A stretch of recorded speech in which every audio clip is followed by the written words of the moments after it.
Hi everybody, this is Yvette Yeomans and I'm excited to be live with you again. It's been a long time since I've gone live. And tonight I am going to a meeting with my team, so I decided to make some mini chili cornbreads in a new product that we have. And it's this amazing little pan here. So I've done a lot of the prep work ahead of time because I didn't want you to have to see me chop, dice, slice, and I figured I would get it done. So what I have here is we're gonna make some homemade cornbread mix. I've got all of the dry ingredients here. I've got the wet ingredients right in this easy read cup. One of the things I like about this cup is that I can actually add everything into the cup and measure it. So all of my liquid ingredients were in there. First I added my milk and then I added my oil. And we're just going to mix our cornbread mix. So we've got the flour, the cornbread. I went out and got the yellow. We have the white in the house because that's what we fry with, but the yellow is what I like when I make a cornbread because I like that color. I think maybe it's because we're used to that Jiffy corn mix when we grew up, right? Hey Barbara, thanks for saying hello. It's been a long time since I've been live. And so for those of you who are just joining, I am trying a new recipe, and for those of you who are going to watch this on a recording, just know that this is a cornbread. It's called a tamale chili bread, something like that. It's a Pampered Chef recipe, and it's designed to be in a larger fluted pan, but I'm doing it in a smaller pan. I have some grated cheese here that I'm going to add into this. I wanted to give you a little tip. I'm bringing some cheese with me. One of the things I do is I save all of my sour cream yogurt, Chinese food, all of those leftover containers, and when I'm going somewhere, or I'm sending people home with leftovers, how great is this? I don't have to remember to bring this home. Yes, we have those amazing 1-cup prep bowls, right? But when you go, you have to remember to bring them back. So I'm just gonna carry this container of cheese with me. I grated the 8-ounce block up. And you know by now, if you have watched any of my prior videos, I think that was something I don't want in there, that you want to grate your own cheese, because when you buy it grated, it has some additives in it to keep it from clumping, but those additives also keep it from melting. All right, so we've got our cornbread made. Next, salsa. Jar of salsa, a little bit of cumin, a little bit of chili powder. For those of you who are wondering, yes, I will post the recipe. I used our handy dandy mix and chop to chop up the beef. You know, I've seen some posts lately with some knockoffs for the mix and chop, and I'll just tell you that you really do want something that's beveled on the bottom because it's going to do a much better job for you. Tomorrow night at my party, I'm going to be doing a recipe that calls for ground sausage, and the mix and chop does a great job for your sausage.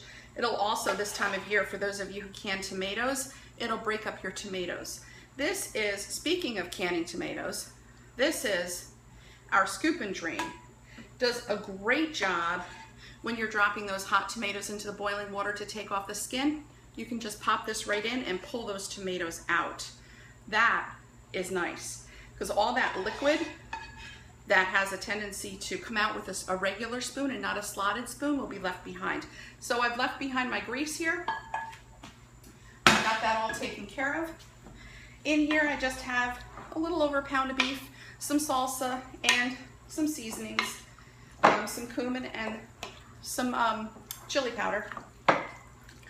So, quick and easy, right? Meat, chili. Now I have to tell you, I haven't made this before, so always a little bit nerve-wracking when you're making something in front of people. At a party, it's one thing, but live, I guess I can always delete the video, right? So this is brand new, and I'm super excited about it. I have already made some cakes in it, but tonight I'm doing the chili cornbread. But I just want you to think about all the possibilities as we go into the gift-giving season to make your own gifts, right? So, doesn't have to be oiled. And let me tell you, it goes against everything that you have ever learned when you bake. You're like, what? It doesn't have to be oiled? No, it doesn't have to be oiled. And they pop right out. So I cut up some pepper, calls for a little bit of pepper on the bottom, and that's so when you turn these babies over, you've got a little bit of color. I don't know that. Little spot keeps on showing up. Did you know that when you cut pepper, you want to just cut, if you're only going to use part of it, you just want the bottom half of it, because the ribs in the seed keep your pepper fresher longer. So just cut off the bottom. I didn't need the whole thing, and you'll be good to go. All right, so this recipe only called for 1/4 cup. I'm not one for measuring. I've got way more than 1/4 cup there. Then we're just going to, I have a feeling I have more than I need for this, so we're just gonna see how this works. So for those of you who bake, I would imagine that you've got scoops like this in your kitchen. If you don't, you need them. Because again, as we go into this season, it makes things a whole lot easier to be able to scoop things out. This, I call your regulation, actually, let me find the regulation scoop. This is the regulation scoop. For recipe tells you that you're going to get 4 dozen cookies, you get 4 dozen cookies. No more, no less, 1 tablespoon. This is a 2 tablespoon scoop, and it's the one that most people use. And then this is the scoop I tell people to use if you're on any kind of food plan that tells you you can only have 1 cookie. 3 tablespoons. This also fills your cupcake tin beautifully, 1 scoop. So if you're going to make your life easier in the kitchen, you might as well get yourself some good tools to do it. So we have some cornbread in here. Hey, listen, I just learned a really great tip from a fellow Pampered Chef consultant today, that if you are doing cakes in here, what you want to do is pull your batter up the side so that the cake will rise to where the batter was, and it doesn't get the dip in your batter. So we're just gonna make a little noise here. All right, now I'm going to take my chili here, my chili mixture, and we're gonna put some of that in here. Now I used a beef, but I would imagine if you like turkey, you can use turkey for this. If you are gluten-free, you can do a gluten-free cornbread. If you want, you know, something, if you want to make your own tomato mixture instead of using salsa, you could do that too. So there's always lots of options.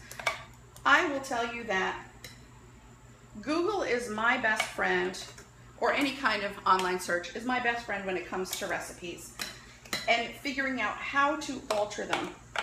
Sometimes people say, oh my gosh, Yvette, you're such a good cook. Well, you know what? I actually have always loved to cook. My nickname was Betty Crocker in school, but that does not mean that I know it all. I look it up. I look a lot up. Walter will often say, how do you cook that? I'm like, I don't remember. I have to look it up. We're going to put a little bit more cornbread on here just to top it off. Looks like we're going to have a lot of meat mixture left over. So a little dollop.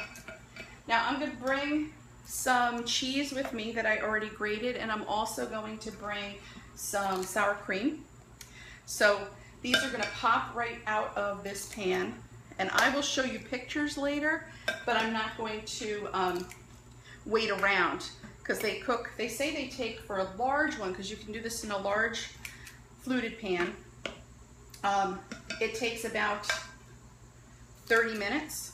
I'm thinking these smaller ones, I'm going to try them at 20 and see how they do. So it's good to be back and live with you guys. I'm glad you're here. I've been seeing people pop on and pop off. Some people are saying hello, so thank you for saying hello. I will tell you that one thing that this kitchen does not have is air conditioning. Boy, do I wish it did, but it doesn't. Okay, so there we go. These are not perfect. They don't need to be, right? But they do have the cornbread on the bottom, the meat in the middle, cornbread on the top. I'm gonna pop this in the oven. And I've got some leftovers here, which I thought I may. So what I brought out was the other new dish coming out. This is our mini pie maker. It comes with the rings to cut your pie crust. I'm gonna tell you what, I cannot wait to make mini pot pies in here. I love pot pies. Love pot pies. So let's try this out. This also doesn't need to be greased. So, hallelujah. And this is total, what's the word I want? Experimentation. We're just gonna put 1 scoop in here.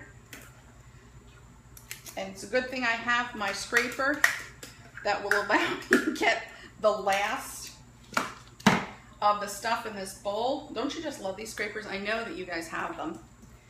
And they do a great job cleaning the bowl.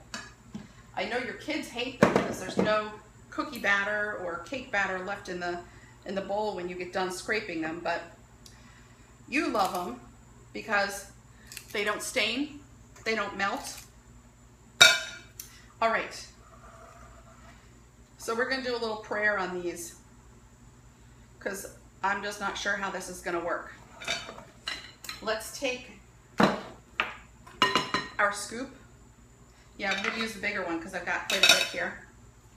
And we're just gonna scoop a little meat, 3 tablespoons actually, on the top of each one. So these little pie things, again, great for making dishes for the holidays, for giveaways. Great for doing your individual pies, your peach pie, this time of year peach pie. Ooh, doggy. I made some apple pies for Walter to try out. And I'm not gonna put any more of this meat mixture in here. I don't know how these are gonna come out. I'll show you a picture of these as well. Thanks, Barbara. I was too far away to see any comments until I come close. So we'll pop these in the oven. So I've got the mini fluted cornbread and I've got the mini pies. And I will post a picture when they're all done so you can see what they look like. Hope you enjoyed the tips that I gave you today. And I will also post the recipe in this feed. Feel free to share it with your friends so that they can see this great recipe. And thanks everybody for joining. Bye.